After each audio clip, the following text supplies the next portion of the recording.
look how we can directly stop and start any unit from CRC.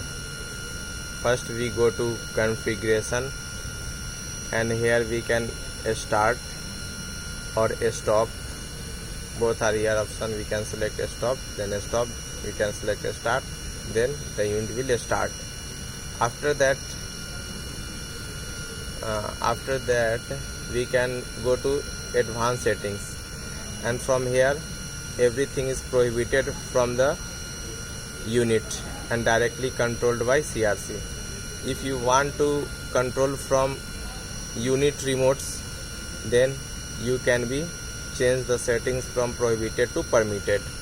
After that you will control the unit from the remote,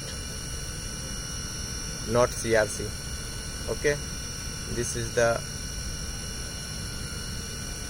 things we should know about this. Okay, thank you very much. And here we can schedule the program, execute, and everything will be programmed by here. Schedule the event, everything, modify name, enable, disable, everything. Thank you.